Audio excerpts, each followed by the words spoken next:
ঈদের লম্বা ছুটিতে ঢাকা এখনো ফাঁকা। আজও রাজধানী ছাড়ছেন অনেকে। কমলাপুরে ট্রেন যাত্রীদের উপচে পড়া ভিড়, বাসে চাপ কম। বিএনপির কেউ চুল পরিমাণ অন্যায় করলেও ছাড় নেই বলেছেন মির্জা ফখরুল। ঠাকুরগাঁওয়ে খাল খনন উদ্বোধন। দেখছিলেন ক্রাউন 7 সংবাদ শিরোনাম, এবারে বিস্তারিত।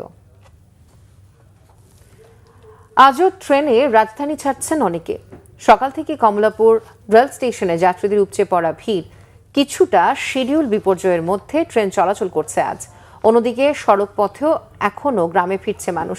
তবে দীর্ঘ ছুটির কারণে ঢাকায় ফেরার সংখ্যা ছিল তুলনামূলক কম। ঈদের তৃতীয় দিনেও রাজধানীতে এখনও ফেরেনি কর্মচাঞ্চল্য। মহিবুল্লাহ মুহিবের রিপোর্ট। ঈদের তৃতীয় দিনেও রাজধানীর কমলাপুর রেল স্টেশনে ছিল যাত্রীদের ভিড়। ঈদের আগে যারা গ্রামে ফিরতে পারেননি, লম্বা ছুটি থাকায় অনেকেই এই সময়টাকে বেছে নিচ্ছেন প্রিয়জনের সাথে ঈদ আনন্দে যোগ দিতে। তবে স্টেশনে আসা অনেকেরই চোখে মুখে ছিল বিরক্তির ছাপ। শিডিউল বিপর্যয়ের অভিযোগ তোলেন অনেকে। স্টেশন মাস্টার জানান, সিগন্যাল সমস্যায় সাময়িক শিডিউল বিপর্যয় দেখা দিয়েছে।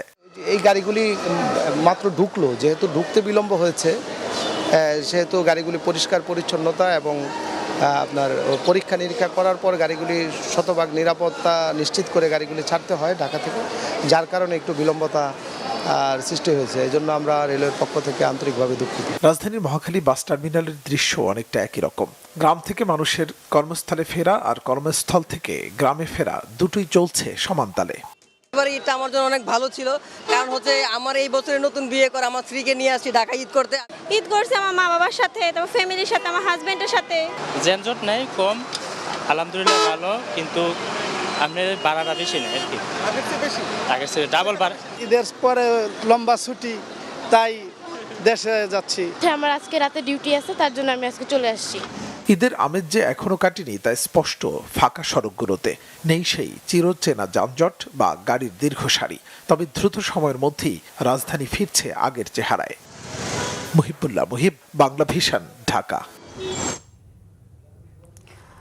স্থানীয় সরকার, পল্লী উন্নয়ন ও সমবায় মন্ত্রী মির্জা ফখরুল ইসলাম আলমগীর বলেছেন, বিএনপির নেতা কর্মীদের কেউ চুল পরিমাণ অন্যায় করলেও কোনো ছাড় দেয়া হবে না, সাথে সাথে নেওয়া হবে আইনগত ব্যবস্থা। সকালে ঠাকুরগাঁও সদর উপজেলার ভাওলারহাটে চৌধুরীপাড়া জামে মসজিদ চত্বরে নেহা নদীর খাল খনন কার্যক্রম উদ্বোধন শেষে তিনি এসব কথা বলেন। তিনি আরও বলেন, এদেশের মানুষ ধর্ম নিয়ে ব্যবসা পছন্দ করে না, ধর্মকে তারা শ্রদ্ধা করে, লালন করে। বিএনপি জনগণের সমস্যা বোঝে বলেই প্রধানমন্ত্রী তারেক রহমান নির্বাচনের সময় কতগুলো প্রতিশ্রুতি দিয়েছেন। কৃষকদের জন্য কৃষি কার্ড দেওয়া হবে জানিয়ে তিনি বলেন, যার মাধ্যমে কৃষকেরা ন্যায্য মূল্যে সার, বীজ ও পানি পাবেন। মন্ত্রী বলেন, বিএনপি কাজ করার জন্য ক্ষমতায় এসেছে, তাই ক্ষমতায় আসার পর থেকেই দলটি কাজ করে যাচ্ছে। মবকে কঠোর হাতে দমন করা হবে বলেও জানান মির্জা ফখরুল।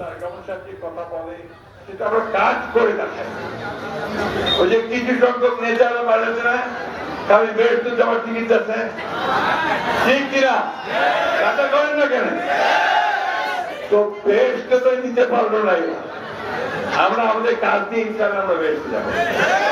আমাদের কাজ দিয়ে ইবাদত করে আমরা ইনশাআল্লাহ বেহেশতে যাওয়ার ব্যবস্থা করব। একটা জিনিস মনে রাখবেন, শরীয়তপুরের নড়িয়ায় আধিপত্য নিয়ে দু গ্রুপের সংঘর্ষে 10 জন আহত হয়েছে। সংঘর্ষ চলাকালে অর্ধশতাধিক হাতবোমার বিস্ফোরণ ঘটে। এই ঘটনায় জড়িত অভিযোগে 10 জনকে আটক করেছে পুলিশ। ভোরে উপজেলার রাজনগর এলাকায় দফায় দফায় এই সংঘর্ষ ঘটে। পুলিশ জানায়, এলাকায় দীর্ঘদিন ধরে আধিপত্য বিস্তার নিয়ে মেলকার গ্রুপ ও রারি গ্রুপে বিরোধ চলছিল। এরই জেরে ভোরে দুপক্ষে উত্তেজনা ছড়িয়ে পড়ে। এক পর্যায়ে তা সংঘর্ষের রূপ নেয়। সংঘর্ষে উভয় পক্ষ দেশীয় অস্ত্র ও হাতবোমা ব্যবহার করে। এ সময় পুরো এলাকায় চরম আতঙ্ক ছড়িয়ে পড়ে। আহতদের কয়েকজনকে জাজিরা উপজেলা স্বাস্থ্য কমপ্লেক্সে ভর্তি করা হয়েছে। বাকিদের স্থানীয়ভাবে চিকিৎসা দেওয়া হচ্ছে। পুলিশ ঘটনাস্থলে পৌঁছে পরিস্থিতি নিয়ন্ত্রণে আনে এবং 10 জনকে আটক করে। চট্টগ্রামের রাগুনিয়ায় দুর্বৃত্তের গুলিতে স্থানীয় বিএনপি নেতা ও তার মা গুলিবিদ্ধ হয়েছেন। রোববার রাতে উপজেলার সফরভাটা ইউনিয়নে বিএনপি নেতা প্রকৌশলী ওসমানের বাড়িতে ঢুকে দুষ্কৃতিকারীরা এলোপাতাড়ি গুলি করে। আহত ওসমানের বাবা রশিদ আহমেদ জানান, 4 জন সশস্ত্র দুর্বৃত্ত ঘরে ঢুকে এলোপাতাড়ি গুলি চালায়। এতে হাত ও পেটে গুলিবিদ্ধ হন ওসমান। ছেলেকে বাঁচাতে গেলে মা আসিয়া বেগমও 2 পায়ে গুলিবিদ্ধ হন। পরে স্থানীয়রা তাদের উদ্ধার করে উপজেলা স্বাস্থ্য কমপ্লেক্সে নিয়ে যান। সেখানে প্রাথমিক চিকিৎসা শেষে তাদের চট্টগ্রামে একটি বেসরকারি হাসপাতালে ভর্তি করা হয়। এই ঘটনায় ঘটনাস্থল পরিদর্শন করেছে পুলিশ, সেনাবাহিনী ও র্যাব। জড়িতদের গ্রেফতারে অভিযান অব্যাহত রয়েছে। গুলিবিদ্ধ ওসমান রাঙ্গুনিয়া উপজেলার সফরভাটা ইউনিয়ন বিএনপির সাধারণ সম্পাদক। ঈদ উপলক্ষে ভিড় বেড়েছে আশুলিয়ার বিনোদন কেন্দ্রগুলোতে। পরিবার পরিজন নিয়ে আনন্দে মেতে উঠেছে সবাই। দর্শনার্থীদের ভরপুর আনন্দের জন্য বিনোদন কেন্দ্রগুলো নিয়েছে ব্যতিক্রমী নানা আয়োজন। আশুলিয়া প্রতিনিধি শেফালি মিতুর তথ্য, ছবিতে রিপোর্ট। ঈদ এলেই দর্শনার্থীদের আগমনে মুখরিত হয়ে ওঠে আশুলিয়ার বিনোদন কেন্দ্রগুলো। নানা রকম রাইড আর আয়োজনে বিনোদন প্রেমীদের উপচে পড়া আনন্দ। দিনভর বাঁধ ভাঙা আনন্দ উল্লাসে মেতে ওঠে সব বয়সের মানুষ। বিয়ের পরে হাজবেন্ডের সঙ্গে আসছি। ফ্যান্টাসি কিংডমে এসে অনেক এক্সপিরিয়েন্স ভালো আর কি, সবকিছু অন্যান্য রিসোর্টের থেকে এই রিসোর্টটা অনেক বেটার ছিল। সবকিছুতেই আপনাকে এলো ফ্রিতে আছে, ডিসকাউন্টের মাধ্যমে আছে। আর ওভারঅল যদি আমি চিন্তা করি তাহলে আলহামদুলিল্লাহ পরিবেশটা অনেক ভালো। ঈদ উপলক্ষে দেশের সবচেয়ে বড় বিনোদন পার্ক ফ্যান্টাসি কিংডম নিয়েছে সপ্তাহব্যাপী নানা আয়োজন। ওয়াটার কিংডম সহ বিভিন্ন রাইডে দিয়েছে বিভিন্ন সুযোগ সুবিধা। আমাদের উদ্দেশ্য হচ্ছে প্রত্যেকটা বিনোদন পিপাসু মানুষ যাতে ফ্যান্টাসি কিংডমে এসে তাদের ঈদটাকে পরিপূর্ণ করে নিয়ে যেতে পারে।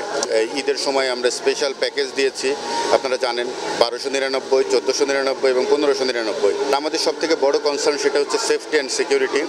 এদিকে ছোট বড় সবার জন্য নানা আয়োজন করেছে নন্দন পার্ক কর্তৃপক্ষ। ফ্রি রাইড সহ নানা রকম প্যাকেজে দর্শনার্থীদের টানছে পার্কটি। খুব সুন্দর লেগেছে, পরিবেশও খুব সুন্দর। ঈদের যে এরকম একটা আমেজ আমরা নন্দনে আসলে এই এত সুন্দর একটা উপভোগ্য পরিবেশ, এটা আসলে বলার মতো ভাষা নাই। আমরা 700 টাকার প্যাকেজ নিছি, হ্যাঁ, যেগুলো ছিল সবগুলোতে উঠছি আমরা। পরিবেশটা অনেক ভালো, আর ঈদের ছুটি সবাই মিলে একসাথে আসছি একটু ঘোরার জন্য। আমরা এবার ঈদের আয়োজনে রাখছি বিভিন্ন ধরনের প্যাকেজ, বিশেষ করে 2টি রাইড সংযোজন করা হয়েছে আমাদের। একটি হচ্ছে নন্দন হুইল আর একটা হচ্ছে 9D সিনেমা থিয়েটার, যা বাংলাদেশের বিভিন্ন পার্কে এই রাইডগুলো পাওয়া যায় না। প্রতিবারের মতো এবারও নানা সুযোগ সুবিধা আর মন মাতানো বর্ণিল সব আয়োজনে খুশি দর্শনার্থীরা। Bangla vision news desk. মধ্যপ্রাচ্যে যুদ্ধ অবস্থার মধ্যেও 23 দিনে চট্টগ্রাম বন্দরে নোঙর করেছে এলএনজি, এলপিজি ও গ্যাস অয়েল সহ বিভিন্ন জ্বালানি বোঝাই 25টি জাহাজ। ইসরায়েল যুক্তরাষ্ট্রের সঙ্গে ইরানের যুদ্ধ শুরুর পর 22 মার্চ পর্যন্ত জ্বালানি খালাস করে এসব জাহাজ। চট্টগ্রাম বন্দর সচিব সৈয়দ রেফায়েত হামিম জানান, গত 23 দিনে বিভিন্ন জ্বালানি বোঝাই 25টি জাহাজ নোঙর করেছে। এছাড়াও ওমান থেকে আনা একটি জাহাজে জ্বালানি খালাস চলছে। থাইল্যান্ড থেকে বেস অয়েল আনা আসা একটি জাহাজ বহির্নোঙরে খালাসের অপেক্ষায় রয়েছে। 25 মার্চের মধ্যে বন্দরে পৌঁছবে আরও 2টি জাহাজ।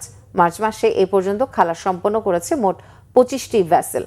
বর্তমানে ওমান থেকে আসা এলপিজি খালাস চলছে এলপিজি 7 ভেসেলে। বহির্নোঙরে ব্রাভো পয়েন্টে অবস্থান করছে এবি অলিভিয়া, যেটি থাইল্যান্ড থেকে বেস অয়েল নিয়ে এসেছে।